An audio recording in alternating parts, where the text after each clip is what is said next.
Good question.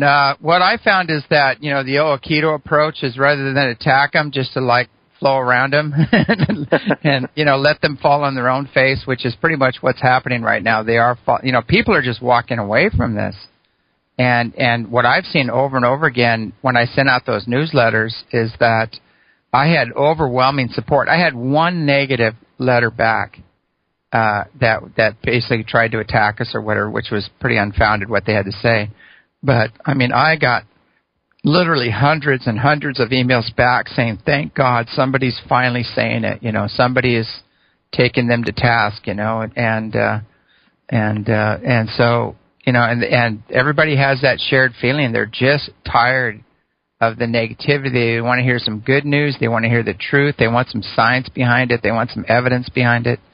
And they're just tired of all the craziness and the disinformation and the frequency. I know some people that are really sensitive. They go to these things and they get ill.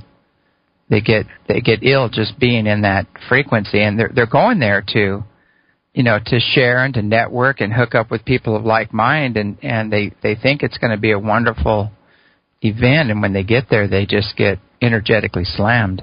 Well, and that was also the issue that my mental health professional had too, is that some people who would go to some of these events aren't well to begin with. Yeah. And when they get there, they are stirred up by these people that say, "Oh, I know the date of disclosure. I have black ops people that you'll never meet that are telling me when disclosure is going to happen, and this is happening, and this is going to happen, and this is going to happen," and these people just get whipped up and have nowhere to go after that, and then now they're cut loose in the streets, and it's tragic. When you have the rug pulled out from under you about 10 times in a row, eventually you go, forget it. I'm not listening to any of this anymore, which is the plan. Which is the plan, right? Yeah, I've noticed in YouTube right now, YouTube is just getting flooded with really good footage of UFOs, and some of it is authentic, and a lot of it is CGI. And now it's just getting flooded with CGI and fake stuff now to just, again, to bury the stuff that's real. And now they're even taking NASA footage and CGI in it and then saying, see, all the other stuff was fake, that people showed you with the UFOs in it. So it's quite an effort. But, to me, the good news is that the reason they are doing all this other stuff is because the pressure's on and too many people have figured it out. And that's why they're working so hard to keep all this information down, because it is coming out. And, that's just an indicator. The more flack you get, the more you're over the target, and the more they're working overtime, putting out the disinformation. It means that people are figuring it out, So it's just a matter of time before they fold in on themselves.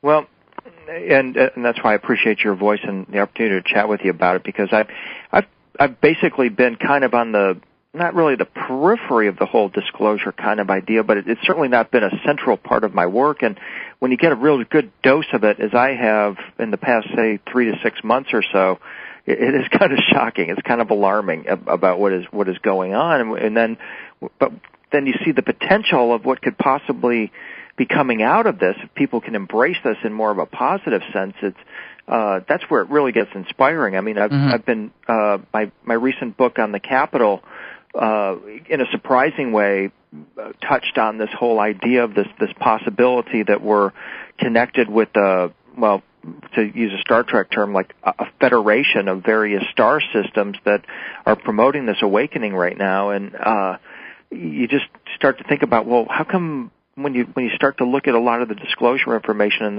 that isn't really an aspect of it? It seems like there's other parts of this that are taking precedence that aren't as really, let's just call it enlightening.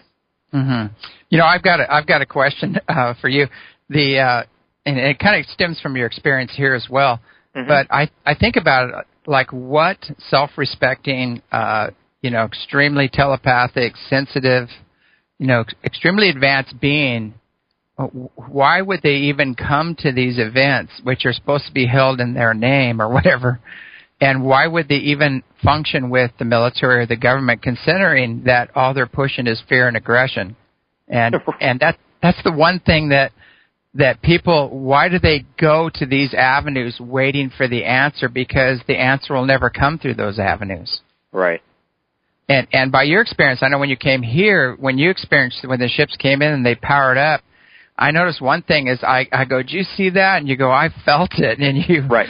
And that's the key. You feel the connection. You feel the bliss and the energy, the ecstatic energy that comes with those connections. Well, and that's what I always tell people. I said that I just personally can't imagine that the U.S. Air Force has any kind of a technology that's going to make you feel that way. No. And getting back to your books, I've seen the same thing, is that, you're revealing all of this new information that does tap into all these stargates that seem to hook up with other star nations and their symbols, and which I really want to get into is your latest book, Freedom's Gate and the Lost Symbol. I haven't had a chance to read it yet, so I'll have to feign a little bit of ignorance about this, but I have followed your work, and it's been awesome and very revealing. But if you wanted to give us a little synopsis of the book, that would be great. Yeah, well, let me tell you what happened there, because I feel that my experience at your place at the East City Ranches was critical, really, to being able to understand what's going on, in particular in the symbolism in the dome of the U.S. Capitol, which is what Freedom's Gate is about. I mean, there's all kinds of books about the spiritual layout, the sacred geometry of D.C., the Freemasonic overlay of Washington, D.C., the monuments, the memorial, so on and so forth. But none of these books ever really got into the Capitol itself, or in particular the dome of the U.S. Capitol and the incredible artwork that's in there. And what you see when you go into the dome of the Capitol is this amazing painting by Constantino Brumidi, who is a Vatican artist. The painting is called The Apotheosis of George Washington. And what it portrays is George Washington as a deity, as a resurrected being, as an enlightened being. He is portrayed on a rainbow, surrounded by the 5 pagan deities of alchemy. And furthermore, what he's shown doing is sitting on a rainbow as this deified being. And the word apotheosis, the title of the painting, is Greek, meaning to deify or to glorify.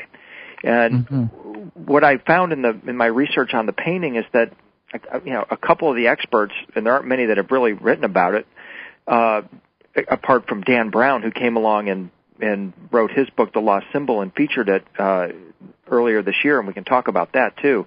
But most of them just kind of look at it and say, okay, yeah, so here's Washington on a rainbow. Apotheosis means to deify. And yes, there are these pagan deities that surround Washington, but they never really made the connection that, well, wait a minute, there's a profound spiritual message that's embedded or encoded within this painting.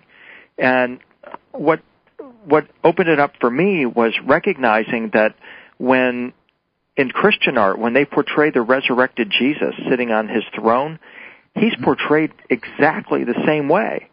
He's portrayed sitting on a rainbow.